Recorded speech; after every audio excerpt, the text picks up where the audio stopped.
5 p.m. First, we're going to start off with a moment of silence and followed by the pledge.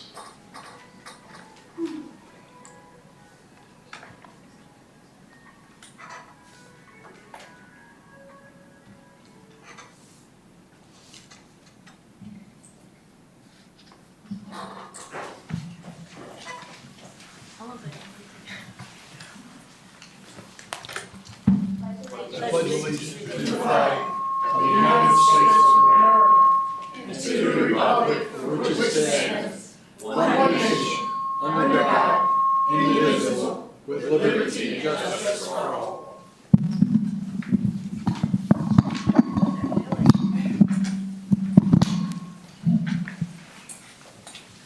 Okay, we're now open for public comment, and Carol will read a notice. All right. And so just before I read this, I just want everybody to be aware, especially the audience who may not be aware, we do have some microphones today to try to improve some of our sound issues in here. There may be some feedback through this class. We're testing it out, so just be warned. Since we already heard some feedback, we're just trying to figure out the best placement for the microphones. All right. Public comment periods will be held at the beginning of the scheduled meeting and limited to a maximum of 30 minutes. Each person desiring to speak shall clearly state their name and will have a maximum of 3 minutes to make his or her remarks. A speaker may not speak more than once during the same public comment period, and unused time may not be yielded to another speaker. To avoid repetition, groups of individuals who expect to have the same or similar comments are encouraged to select a spokesperson to speak on their behalf. Public comment is not intended to require the board to answer any impromptu questions. The board should refrain from engaging in dialogue except to the extent necessary to clarify the speaker's position. The board shall not entertain questions from the audience, and discussions between speakers and members of the audience shall be prohibited. Speakers shall maintain proper decorum and shall make their comments in a civil manner. Personal attacks and use of obscene and profane language are prohibited.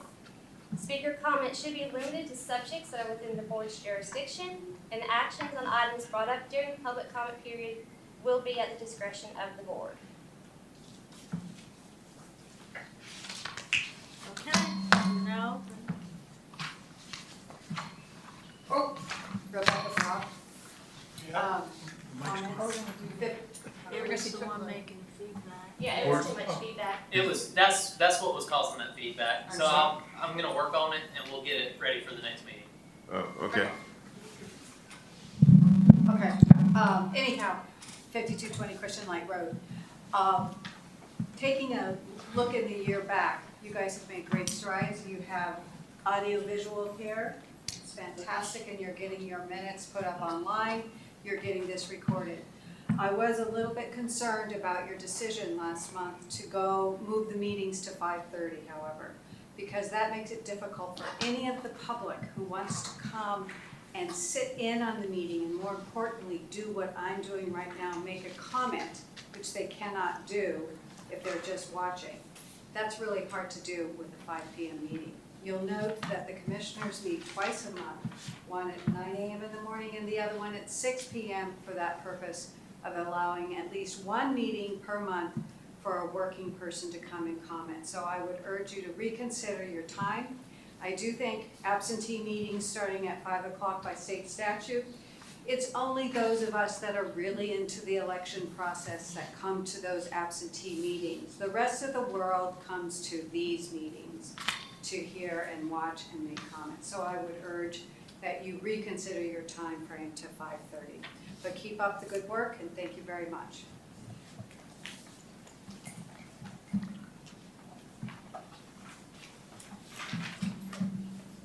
Elizabeth Longman, I guess, screwed up official, but Longman by marriage. I would like to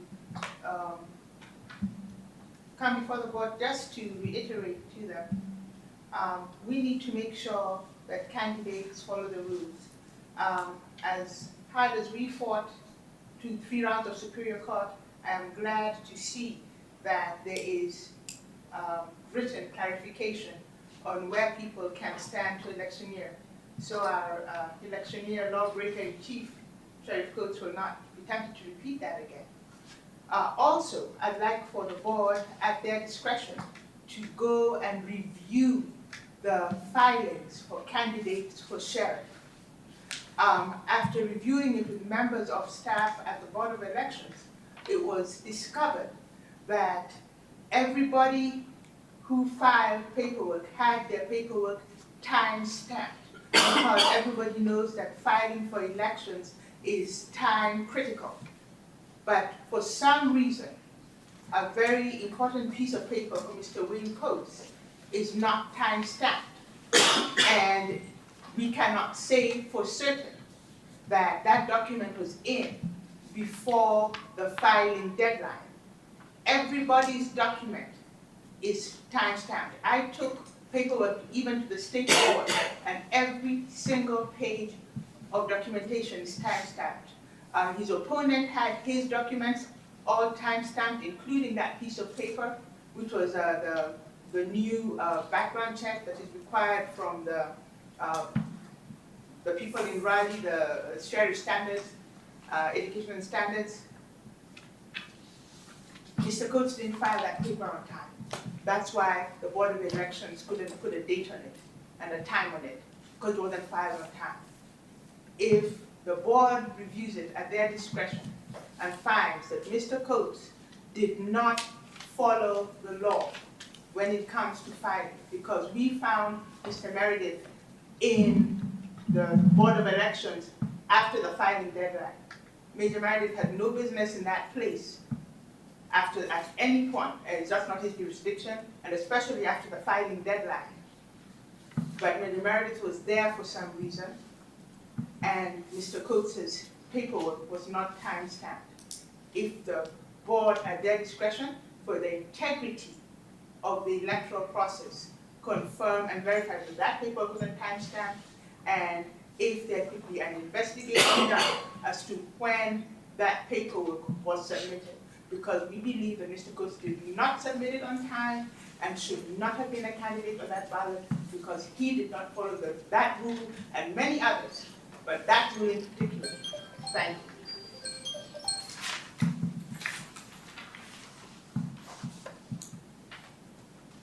My name is Alan Longman. I was there at the Board of Elections just before the deadline, and supposedly we asked if the sheriff had filed that paper. He didn't file it yet.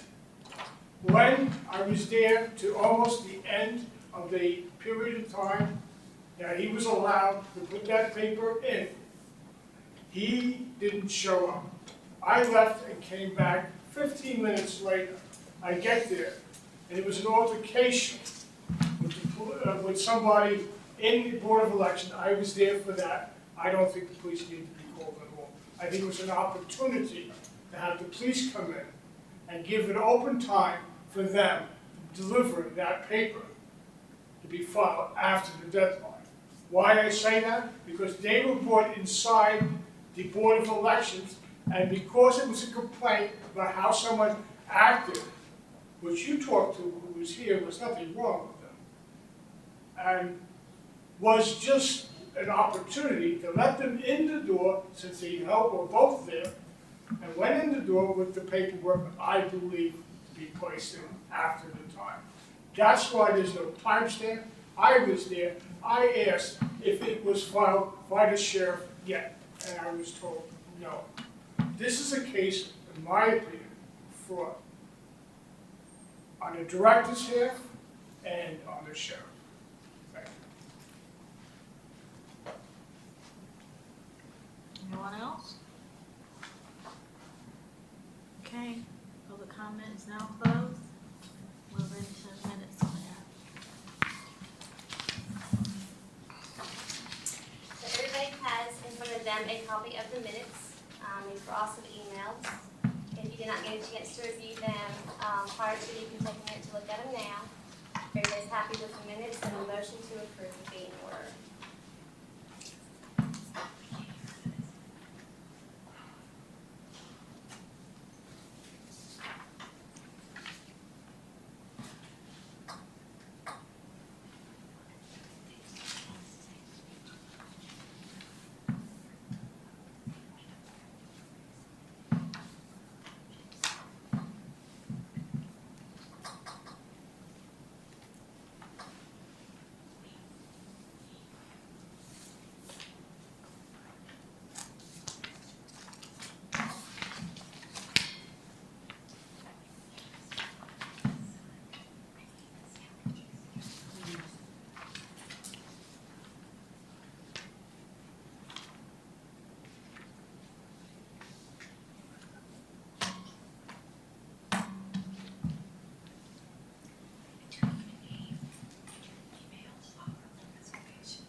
I move to approve. I'll second.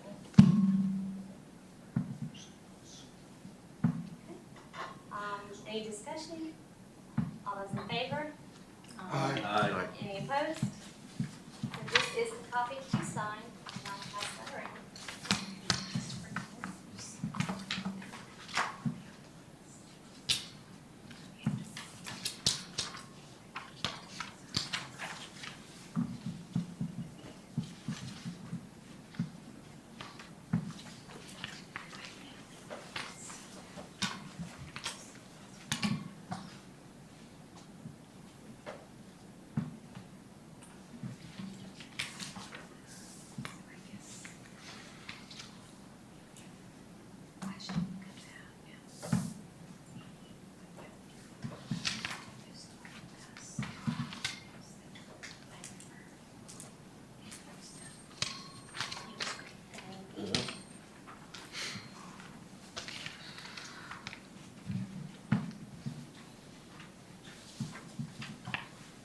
Okay, Claire, you ready to open up the business? Okay.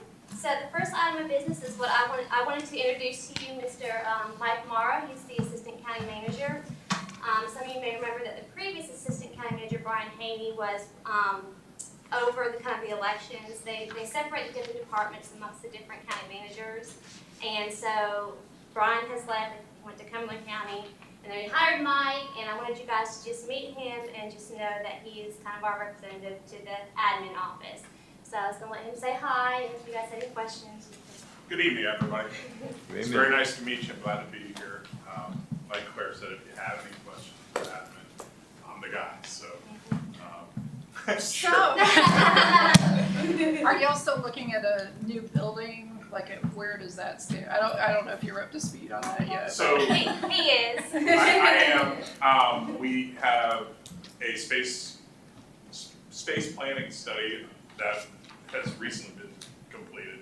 Honestly, we're still going through the CIP process, trying to figure out what numbers are where and how it all fits and does it make sense. So yes, that's the answer at the moment.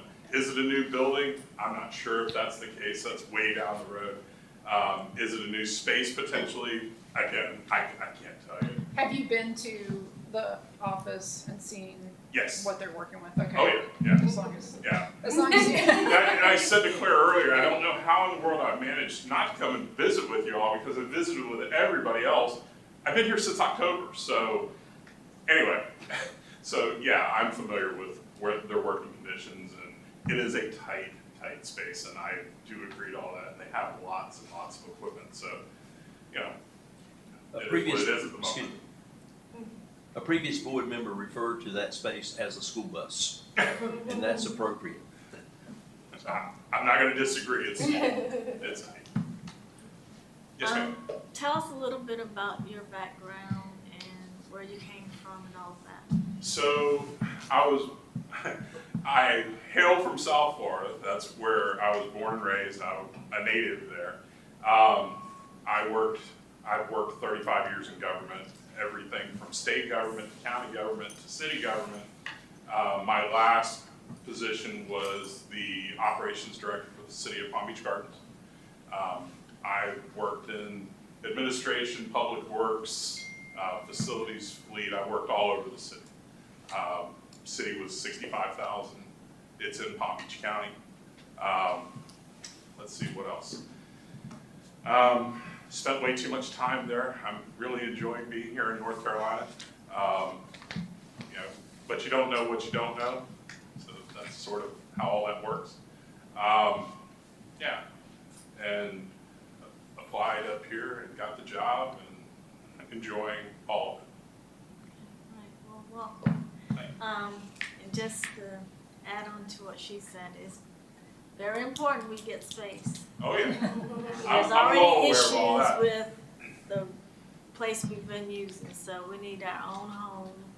Voting is so important, and we just rather have a permanent place than having to invade other people's spaces for X amount of number of days. So if I do meet with Brett He told quarterly. me that. And so I actually mentioned, I said, I don't know who he is, so, you know, I'll be asking you to step in from time to time, if, you know, Absolutely. because it's really important. And then as we grow, we're gonna need more staff, so. That seems to be the case for everybody. You know, what is it? But we do appreciate the one we got, Mm-hmm. but we just have to think ahead. Understood. All right, Thank you. thank you, and welcome. Thanks. Okay, Claire, election updates? Alright, so I just have a few updates to bring before you. So I've passed out, what is a proposed committee substitute to House Bill 772. And this deals with the, observers, clarifying what observers can and can't do. Last I checked, there wasn't a timeline on when they were going to discuss this proposed change. And so this is pretty much just for informational purposes, that you know what's out there. And this does, I think, address what we had talked about the last meeting about the fact that an election worker could be charged with a misdemeanor if they prohibited an observer. It lays it out a little bit differently and takes that misdemeanor charge out of there. So again, this is just kind of for your reference, just to let you know what's going on out there in the legal world. This is the same piece you gave us last time with changes And on this is the relating to substitute. observers. Yes. But the other part still stands. The other part still stands. This is just the committee proposed substitute. Mhm. So. And they haven't decided either one yet. No. This is just an option that's out Yeah, and like I said, I don't know. Last I checked, it wasn't scheduled yet to be discussed, so I'm not sure when they're going to discuss it. Hopefully within the next few weeks. But the other thing I wanted to update you guys on is photo ID. So the state board did get us the software for the photo ID machine. Right now, we're kind of in a soft release where we're just, not just us, but the whole state, all the counties are kind of getting familiar with the software, doing some test photo IDs, and just making sure that everybody across the state can print the photo IDs as needed. The state board is planning on doing a press release on August 2nd, which is tomorrow. And that is when will be the full release, and we'll be able to do photo ID for the public, pending any other issues that may pop up across the state with the equipment, which so far we've been fine with our equipment, so I would imagine they are as well. And they did create a request form, so when somebody comes into our office to get a photo ID, they do have to fill out the request form. And that gets scanned into their record and so forth, just like any other voter registration document. But like I said, hopefully tomorrow we'll be able to do the public, photo IDs for the public. So we're moving forward in that aspect. So, Go ahead. Yeah. the one that's in the office, you said you would have it, is that gonna connect to the voter registration? So when the poll worker will be able to see each one? No, it doesn't put the unless they change something with the rule, it doesn't put it into the system. So when a voter comes in to vote, the poll worker will ask for their ID, they'll look at the actual ID. And they're looking at the person in front of them and the photo on the ID. Now, Claire, what mechanism do you use to get this information out to the general public that here in Harnett County, that if you don't have one of the IDs just listed, that we can provide one here at the Board of Election? How are we getting that out? We are planning to do the same thing that we do like when we advertise for an election. The state board is going to do a big press release. We're going to hit our website, social media. I think we already have it in, well, it will be in the county newsletter next month, but it's already been in the water bills. So again, we're going to do everything the same that we do when we advertise election to get that word out. The electric signs and things like The that. billboard. Yeah. Um, Well, the billboard, so the billboard, we have budgeted money for the election, to advertise the election. I don't have money in the budget to do a billboard just for photo ID. I'm sorry, say that again. You don't have? We have money budgeted to purchase the billboard when we go to advertise the primary election. We don't have the billboard budgeted like to do an ad right now. So the billboard would not be something that we could do right now without going to the commissioners and requesting a budget amendment.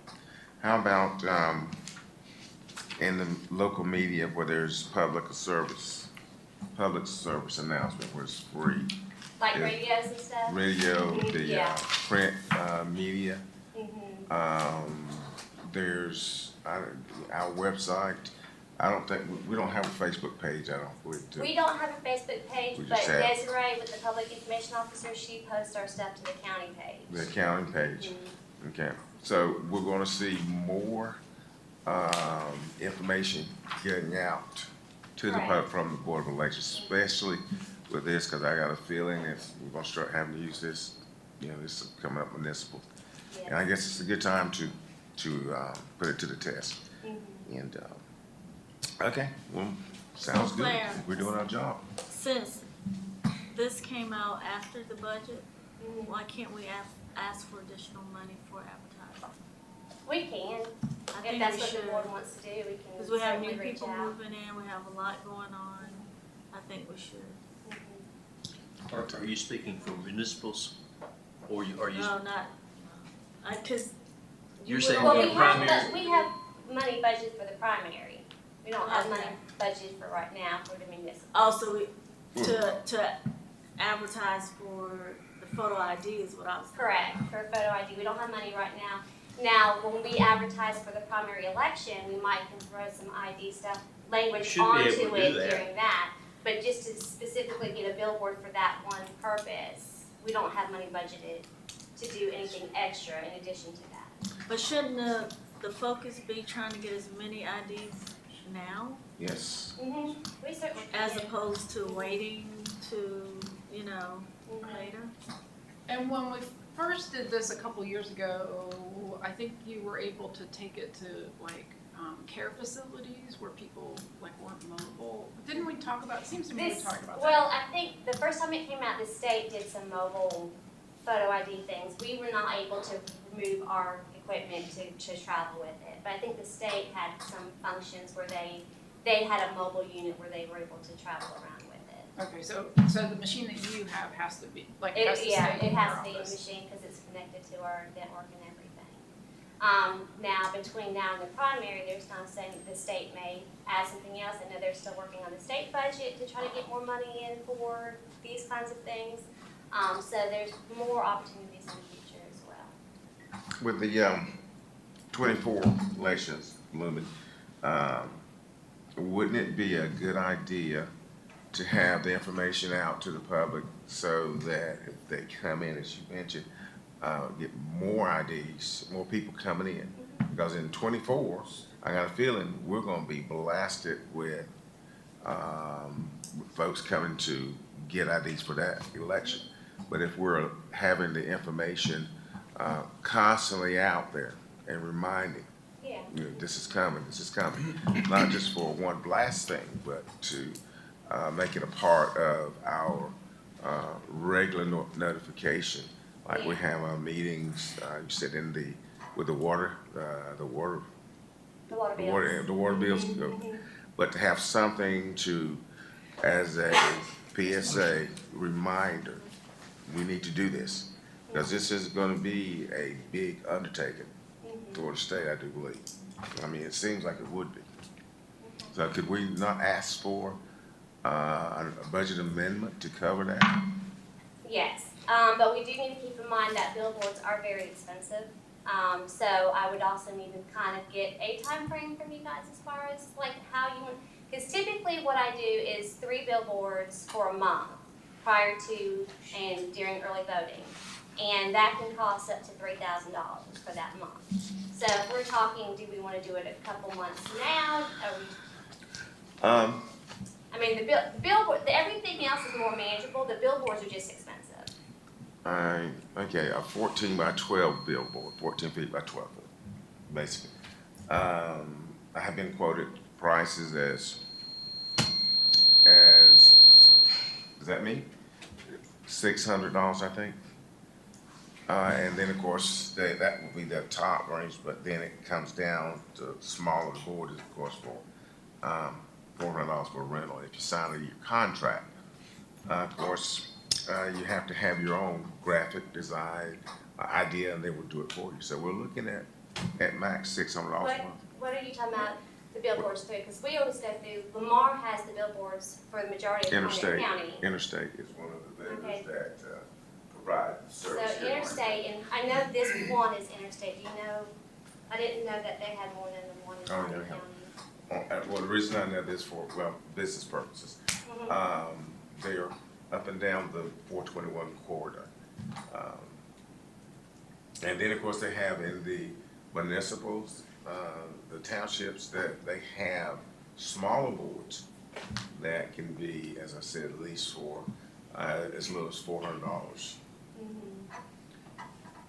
But having that constant reminder will be great for the public to help decrease the workload and the people rushing in on you when the big election comes. But I don't know that having a billboard for a month now is really more effective. I would rather see us do stuff on the Facebook page, the Town of Lillington banner, the water bills.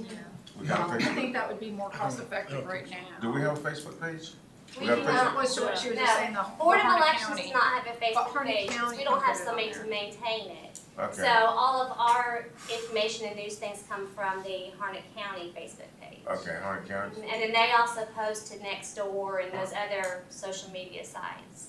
So I think it would make more sense to get it out that way at this point, because nobody's, Well, I Other agree than with us, that, I don't but think the anybody's thinking process about of getting elections. money is All right. strenuous Mm-hmm. and time consuming. So in order to start the process, you can spend the money once you get it in your hand Exactly. at specific times, but the process of getting it is the issue. Did you get a quote for a billboard in excess of $1,000 for Yeah, 90 Lamar, like I said, we usually get 3 billboards, one, like they're spread out throughout the county. And And it's usually about 3,000 for the month, per board? for a total, Oh, total, okay. total. So it's about 1,000 per board. Per board, Mhm. and that's for how long? A month. A month. Okay, so if you leased it for a year, just look at the main traffic where you get the most visibility, and they can help with deciding that. And just to see more of what we do and how we're trying to educate the public will be benefit to all of us. Okay. I can reach out to some of these and see, get some quotes on them and then bring them to the next meeting. Claire, could you have something like that for our get-together in 2 weeks? Because I would think that we're not the only county Right. that's facing that, and there might be a lot of input from other counties during the state board conference. Yeah, and I'm sure the state board will probably also let you know all the different avenues they're going about advertising as well. Because they're gonna be hitting, TV commercials and things of that nature. So we'll definitely hear a lot of what they're doing in addition, and then we can maybe get some ideas off of them as well. And you'll have this on our website as well. Yes, it'll be on our website. We already have information on our website now, so. Okay. Another thing that I wanted to just kind of make you aware of is concerning the election workers. So currently, all election workers are onboarded through the county, and they're paid through the county. HR and finance have reached out to me to discuss maybe a better option. There's issues with the finance module, the munis, when they run reports, it keeps pulling the election workers in. As Mr. Morrow was stating, that several departments are short-staffed, and so keeping up with election workers and everything has become a task in and of itself as far as payroll. So I did meet with HR and finance a couple weeks ago to see what might work better, and one suggestion thrown out there was letting a temp agency do the onboarding. Everything as far as the board and the appointments and their working, their schedule, nothing will change. This is only changing their HR paperwork and how they get paid. So instead of them going through the county as a county employee, they could possibly go through this temp agency. This is not set in stone. It just determines a lot on what kind of prices we get from these temp agencies, what's their markup, and what the county is willing to pay. But it's just something to take that burden off of the county HR and finance. So I just want to let you know there's no decision made, there's nothing, right now it's just talk, but I want to make you aware of that process. But again, everything else as far as you're concerned and the workers are concerned, it's the same, it's just going to be how they're paid. But the county will still fund them. Yes, the county still has to fund it. Okay, you don't know what kind of fee they're going to charge? I don't know what their markup fee will be. They have to do the RFP quotes, and then I'm gonna meet with Janice to kind of see what kind of quotes we get in, and then talk to finance and see if that's something the county's even willing to take on. They may see the cost and say it's not worth it. We'll just keep this, in-house, but I just wanna make you guys aware Well, that. it would be cheaper for them to just hire a temp to manage that for that period. Any idea what we're currently paying to onboard? Well, it's not our decision, right? Like, if the county decides they Yeah, wanna go it's with the temporary. county's decision. I'm just making you guys Yeah. aware of it. And it's not so much about what it costs to do it, it's the fact that, HR staff has to be here to do the HR paperwork. Usually they come to the training to kind of talk them through, but then people are going in and out all during the day after training, up until election day to complete their paperwork. And then finance has to keep up with the taxes, and just, there's a lot of things behind the scenes that we don't deal with, that's just work. I don't wanna say it's a burden on them, but when they're short-staffed and they trying to keep up with county employees, they're just trying to see where can we streamline this process. And so I just want you guys to be aware of that, so it's not like, oh, hey, surprise, this is what we're doing. So I just wanted you to be aware of that. And of course, I'll keep you updated on whatever decisions they say. And again, they may say the markup's too much and it's not worth it, so it may end up being a moot point. I just want us all on the same page. And that is pretty much all I had as far as election updates. Oh, I did get everybody a new calendar. So it does reflect the 5 o'clock times for now, unless something changes. And then if anything does change, I'll always update this calendar for you guys. And that is all I have as far as election updates. You want me to roll on to the next one? Yeah. Okay. So then the next item that I did add today was the process of recognition of board members. In the past, we've never had like a formal process for what we do as far as recognizing board members after they serve their term. So what I would like to do is just kind of get on the same page and see what we want to do. A couple options are plaques versus certificates. The state board does not have a really good tracking system of the years a person has been on the board, especially if they've been on the board, has come off the board, been on the board. So there's no way to really look back to see, like I couldn't tell you how many years Karen has served as a board member, because that goes way beyond my time. But Don't push it. but maybe if we get on a process of, every 2 years recognizing, whether they're outgoing or not. So that could be maybe giving the chair a plaque and the board members certificates, or doing plaques for everybody. I just kind of want to get your idea and maybe get something more in writing as a process that we know every 2 years to budget for this, and everybody's recognized equally, whether they want to be or not. So I'm open to any suggestions. Are we gonna discuss this, or are we gonna act on it today, or what are we gonna do? We can discuss and act on it today if the board. Yeah, we It's have more or one less an agreement. outstanding. Say it again? We have one outstanding and another one to Mhm. do, so we, Well, as I said, I've been off more than once, but, I just think it's a nice thing to give a plaque to any member who is not returning, for whatever reason. I just think it's something we need to do. And I was kind of the one that, initiated that. When Miss Taylor left, she came to a meeting. Walter Massey got a plaque that he didn't come to a meeting. I mean, that is just, but yeah, I think we need to give everybody a plaque, not a certificate. And let it come out of our budget. It doesn't have to be a big one. Yeah, I sort of agree on that. I don't think that if you're going to make the recognition, it should be something a little more permanent than a piece of paper. A plaque is always nice, and it should be across the board equal. You're giving recognition for people's volunteer services and civic community activity, and I think that a plaque is certainly appropriate. Just giving it when they go off the board? That's what Is I that want what to you're- clarify. Because you can get those type of plaques like for returns that you can have the plaque, but have space to add a little like this for the years, which would be, if you're doing it every year, but for their time of service.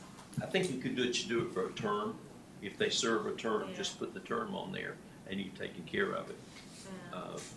But then, like in your case, all we need to give you is a little thing. Say you got one, that's enough. It's stick it up there. Yeah, because that would be is it like, we can certainly do a plaque for somebody who their term has ended, like for Mr. Coker or even Mr. Stevens. We can go ahead and get him one, because I know we didn't get him one. But I'm gonna use you again in your case. If they are on the board and they're not appointed, we give them a plaque. How are we gonna treat it if they do come back on? Are they gonna get another plaque, or? That's what I was saying, if they do That, come I back think on, that's the question. have a we need to- little space. If they do come back, I mean, we're talking one, If they leave the second time, And you come do another back. plaque. if they They're got, not that yeah, expensive. that's right, if they had 3 plaques on the wall in your case, we're talking, I don't have 40, 30, I don't You have didn't one. give yourself Right, so, one? yeah. But But I'm yeah, okay. giving recognition for the turn, each turn, I don't see it's a big thing because it's not that big of an expense. Okay. It's just recognizing someone. So what I'm hearing is, any board member, once they're not appointed, gets a plaque, and regardless of how many times they get reappointed. That's fine. Okay? Yeah, when they leave the board, and Don't give I would suggest that the chair choose the size of the plaque. I mean, you can do that, y'all can sit down together and say, I don't think you need something the size of this sheet of Right, paper, right. but you don't need that either. An alternate position, what if we had a plaque in the Board of Elections office with the, like people who serve, like who's serving this term, and then, you can just keep adding on to that. I personally don't need a bunch of plaques. Right. I've already got a bunch of plaques, I'm trying to get rid of stuff in my house, so, I don't know, that would be my preference, is to have just have a plaque with the names of people that have served for whatever terms. Oh, And that way it you could can be keep. personal, like she doesn't want one. Yeah. I believe another former person didn't want one, but now has thought about it and would like one. Let's not say we have to, let's Yeah. say, if Yeah. we would, If you want if one. you'd say, no, I don't want it. So we then, know she doesn't. Scratch Betsy on it. But it's not a lot of time, but it's time from your personal life, and it's a lot of hard work. Okay. And I think people should be congratulated for their commitment and time that they served. I mean, if you go to work and you leave, even at your 5-year, 10-year mark or whatever, you could get something, watch or whatever. But out the door you get, So I think it's a good idea to. So plaque for any outgoing board member unless they say they don't want one. Right.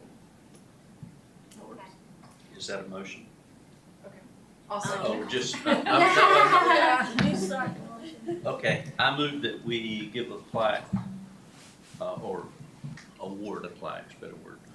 Award a plaque to any outgoing board member, and the size to be determined equally by the director and the board chair.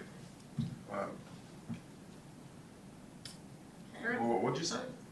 I said, to let the board chair and the director choose the size, but everything should be equal.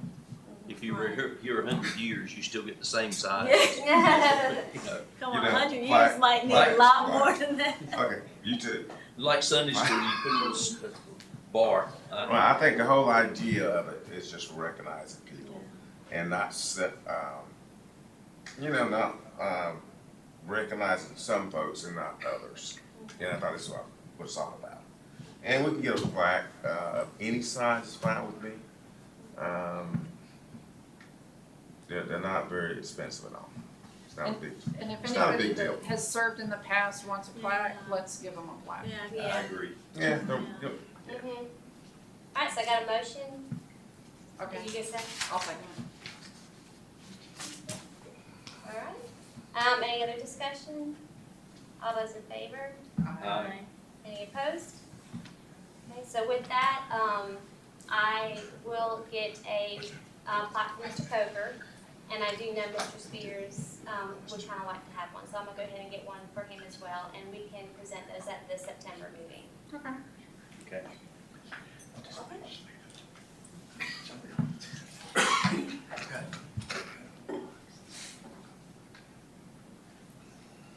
Alright, you ready? Move forward. Yep. So the next thing on the agenda was just to well, not necessarily to discuss, but just to remind the board members of the state board conference coming up. Those that are going, I need your signature on this form, and we can get those after the meeting. This is our travel request form for your per diem and everything for the finance department, so don't leave unless I get your signature on this paper. Have you sent us like an agenda or like where we check in? I can send one. I have a tentative one, so I don't know that that's the final one, but I can send that one that I have.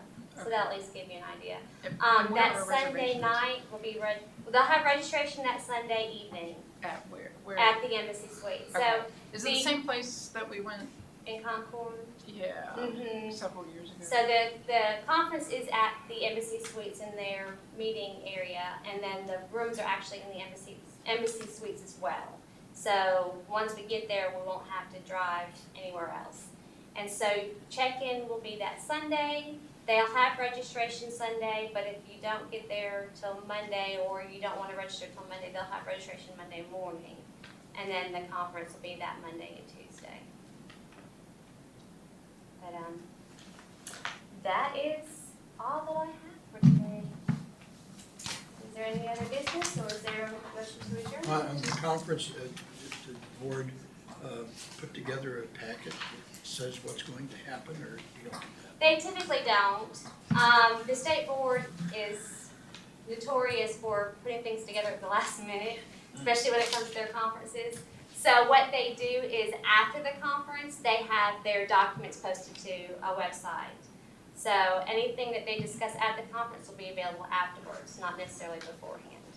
But the tentative agenda, I can get out to you guys now. Mhm. Claire, how are we coming with that, our search for, a replacement for Ms. Shannon? How's that going? I mean, So I don't have any update on that. The posting closes Friday, so I will not know anything until Friday. Typically, the process is once the posting closes, the HR department will go through and kind of pull out the ones that don't meet the minimum requirements, and then they'll forward everything else to us, and then we'll review them. So I don't know how many people have applied or anything so far. okay. But I should be able to update you guys at the next meeting. Okay, so the interview process will start immediately after next Friday, Not immediately, but as soon as possible. as soon as possible, okay? Because usually it takes HR a couple of days to do what they need to do before they send it to us. And then with the conference, we're not gonna try to schedule things too too close to the conference, so I'm thinking interviews won't happen until maybe after the conference. All right, well, I'm sure we're looking for the best and most qualified individual that we can find, which, you know, the people here deserve that.